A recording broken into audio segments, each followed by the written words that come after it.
The battle continues, and underneath the European hospital, that's right, that hospital got turned into a terror base. No longer a hospital, and two evil people were eliminated. That's right, you have the brother of Yahya Sinwar, the mastermind of the October 7th massacre on our people, and the kidnapping of over 250 innocent men, women, and children, just because they're Jewish, to be tortured, to be held as bargaining chips in these tunnels. And Muhammad, the brother of Yahya Sinwar, was the mastermind of the tunnel structure. These brothers were bad news.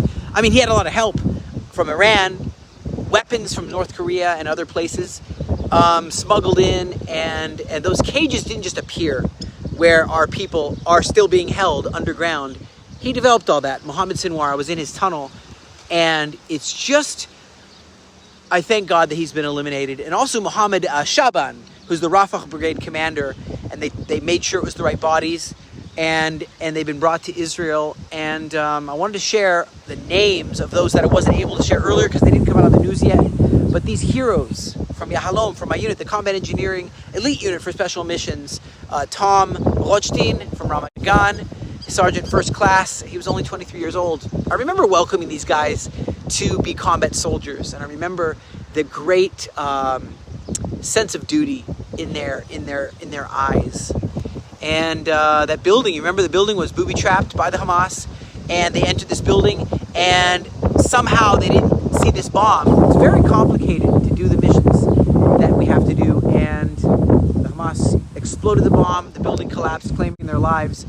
And other ones that were also killed in that blast was Uri Yonatan Cohen, only age 20, also from Yahalom, and Sergeant Major Chen Gross, and also Yoav Raver.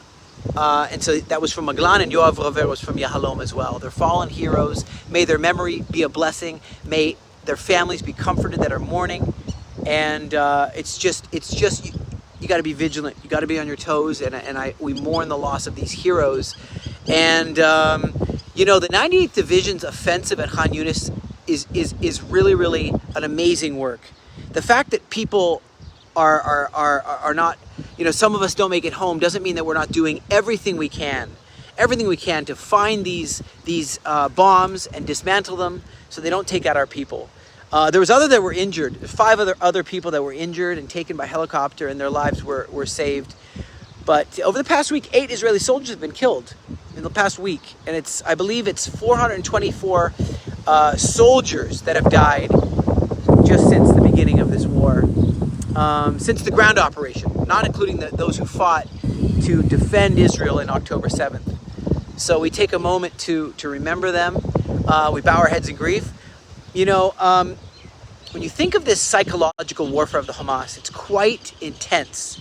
I mean, they threatened to kill Matan Zangelker if we continue to close in on the Hamas. They said they're going to kill a hostage. They showed him there with an IV attached to his arm.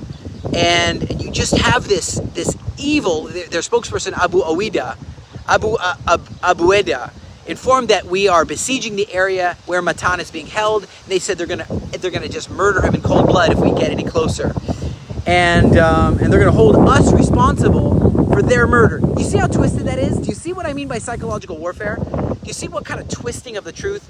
We are to blame for looking for our own friend, and we are to blame for his death somehow, as they murder him. And they're also holding him hostage and torturing our people. Don't listen to a word they say. Don't listen to a word, and definitely don't repeat it.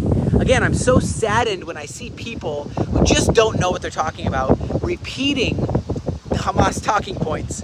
So anyway, we need to use wisdom. Amos chapter 9 verse 15, one of my favorite verses in the whole Bible. I will plant them on their land. They will never more be uprooted from the land that I have given them, says the Lord your God. Friends, we're going to get through this, and we are going to not only survive, we're going to thrive, and we're going to have full victory.